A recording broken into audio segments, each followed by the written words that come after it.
few popular objections for you since we're Sure. on Yes, sir. cosmology. Sorry, I want to I'm hear. giving such long answers here. Yeah. So if God caused the universe, what caused God? Oh, I love that objection. I would start to answer that in the following way. Every metaphysical system or every worldview has to affirm something as the prime reality or the ground of all being or the thing from which everything else came.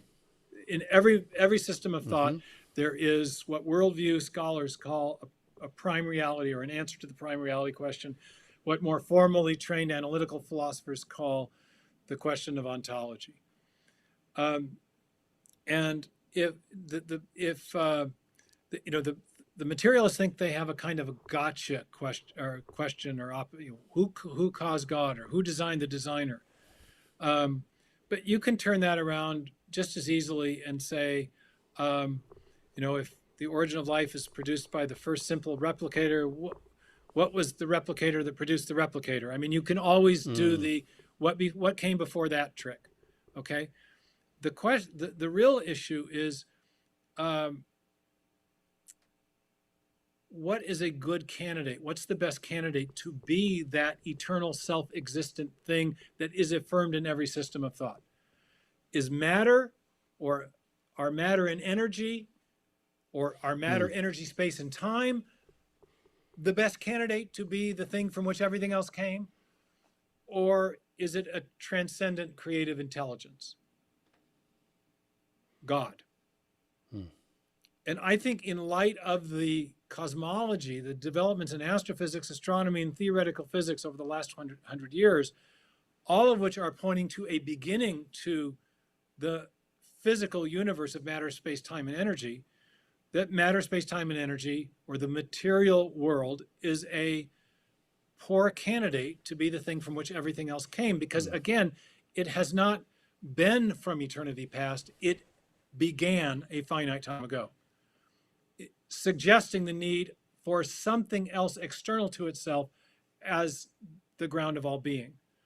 And insofar as theism posits an agent or entity separate from the physical world that is eternal and self-existent, that has the quality of timelessness, the great I am that I am in Exodus, I think it provides a better explanation of the origin of the universe and the ground of all being than does materialism. All right, Steve.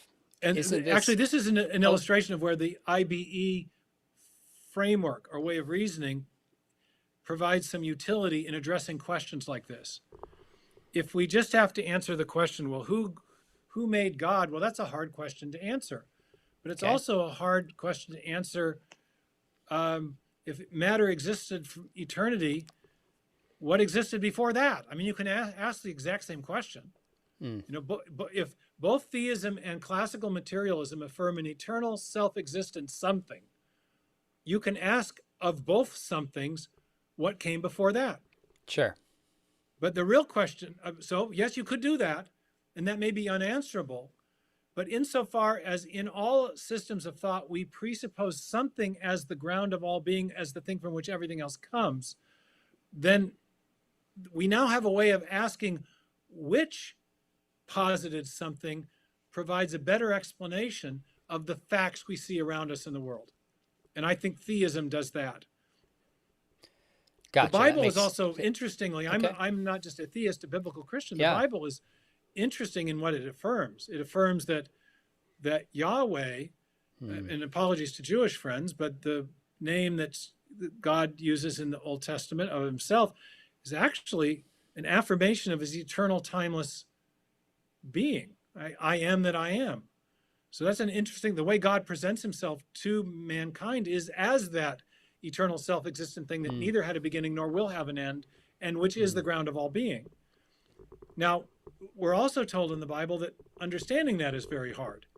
It says in Ecclesiastes that God has written eternity on their hearts, but they can comprehend it not. That's why I have trouble with Bill's arguments against actual infinite. Sure.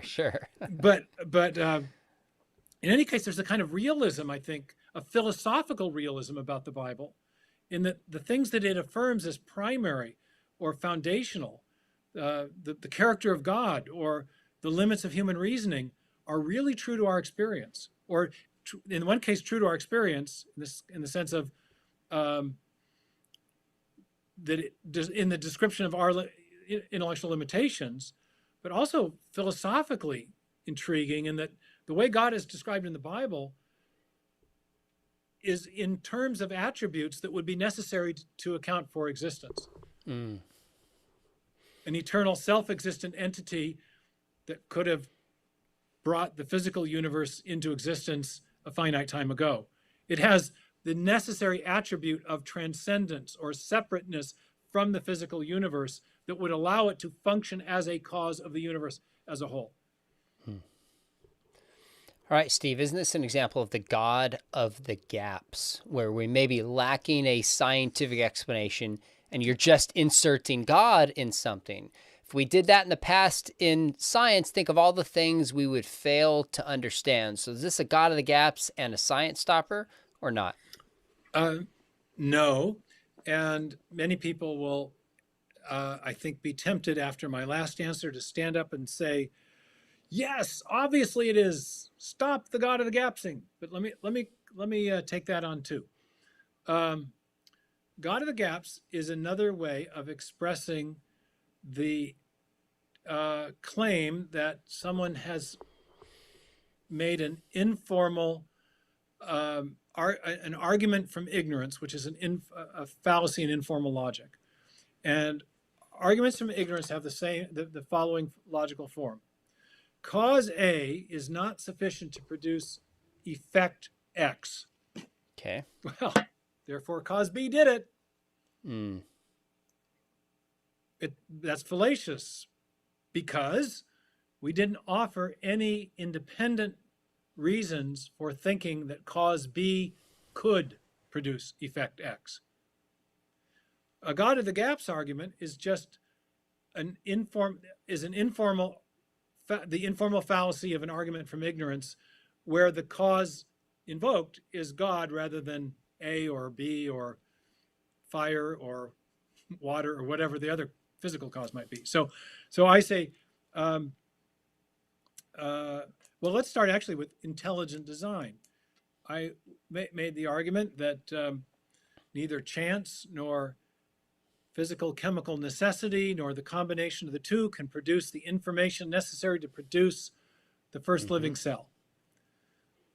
But I argue we do know of a cause which is known to have the power to produce that effect, specified information.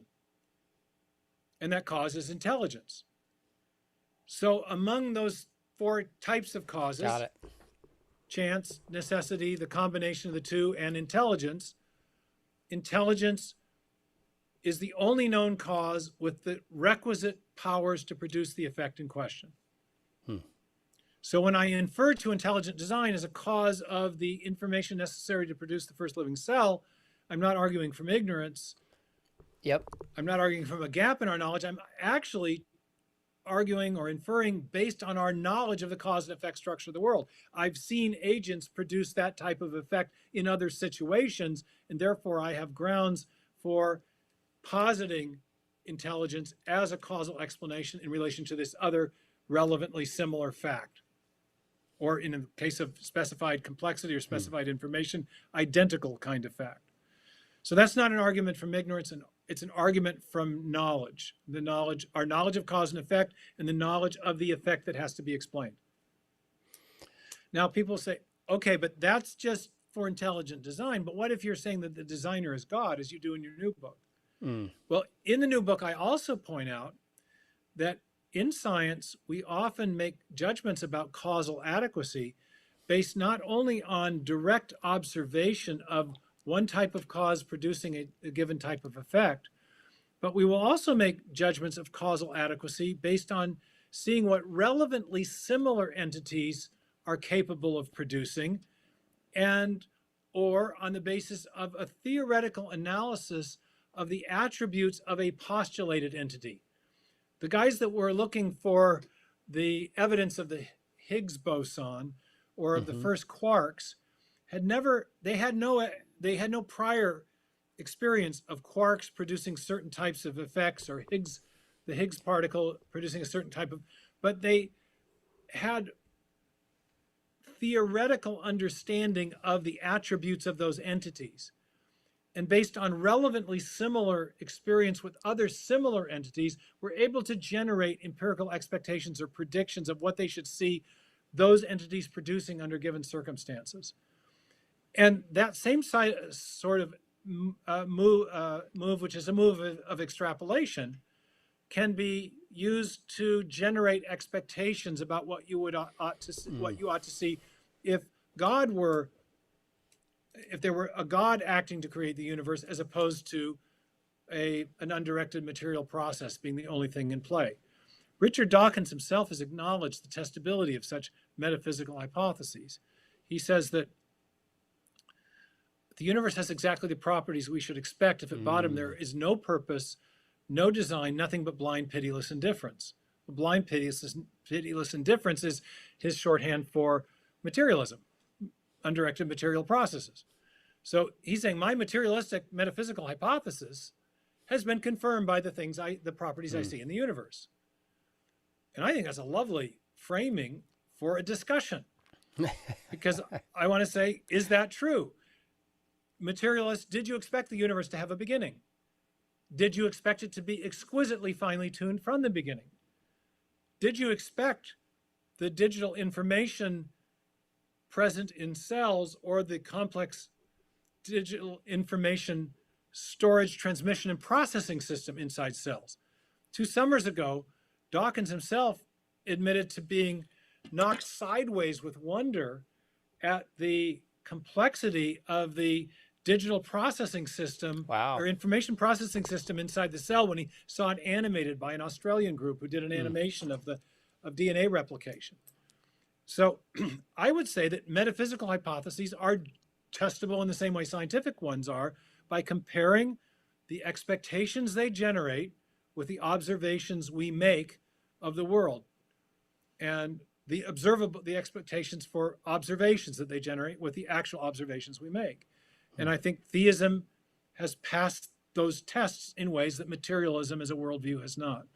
And so that's one point. The other is that we have relevantly similar experience with other agents, namely human agents, that allow us to know something about the kind of things that agents do that undirected material processes don't.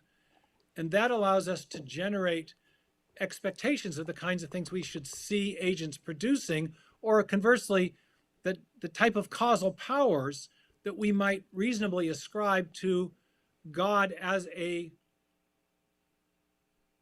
person, entity, or even as a theoretical entity. If we want to posit God, the God hypothesis, there are certain sorts of things, attributes and causal powers we could reasonably ascribe to such an entity, and that would generate testable or observable consequences that either may or may not come true.